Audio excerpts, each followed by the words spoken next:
কিছু কিছু মানুষ হঠাৎ করে একটি কথা বলে বসে, আরে ধুর, বিএনপি আওয়ামী লীগ তো একই দল। নো, বিএনপি আওয়ামী লীগ কখনোই এক দল নয়। বিএনপির কোন নেতা সংসদে দাঁড়িয়ে বলেনি কোথায় সিরাজ শিকদার। বিএনপির নেতা বলেনি, কাজে বিএনপি এবং আওয়ামী লীগ এক নয়।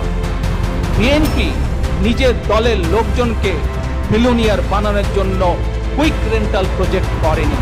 বিএনপি আওয়ামী লীগ এক নয়। বিএনপি রাতের অন্ধকারে ভোট ডাকাতি কোনো নির্বাচন করেনি। বিএনপি আওয়ামী লীগ এক নয়। বিএনপি বটমলেস বাস্কেট করেনি, বরং খাদ্য উৎপাদনের দেশ করেছিল। বিএনপি আওয়ামী লীগ এক নয়।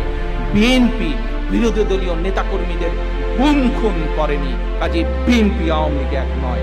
খালেদা জিয়া কখনো বলেন নাই যে এর অবস্থা হেফাজতের মতন করে দিব, আওয়ামী লীগের অবস্থা হেফাজতের মতন করে দিব, কোনোদিন আমরা বলিনি। কারণ আমরা জনগণের শক্তিকে বিশ্বাস করি, জনগণই সকল ক্ষমতার উৎস।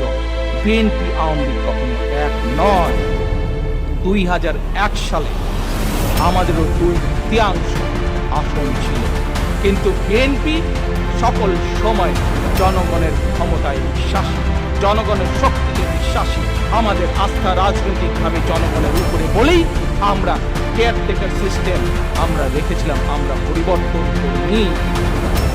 প্রিয় ভাই বোনেরা, all the prime ministers land মনে আছে? ডকুমেন্ট আল জাজিরা দেখিয়েছিল। বিএনপির সময় এইরকম কোন ডকুমেন্ট তৈরি করতে পারেনি কোন মিডিয়া।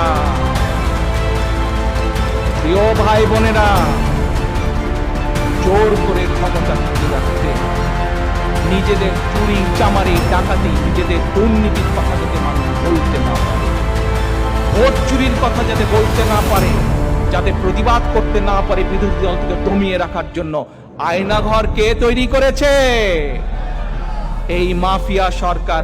বিএনপি কোনোদিন আয়নাঘর তৈরি করে নাই, কাজে বিএনপি আওয়ামী লীগ এক নয়। কাজে যারা বলেন বিএনপি আওয়ামী লীগ এক, দয়া করে ভুলে যান, বিএনপি আওয়ামী লীগ আর নেভার নেভার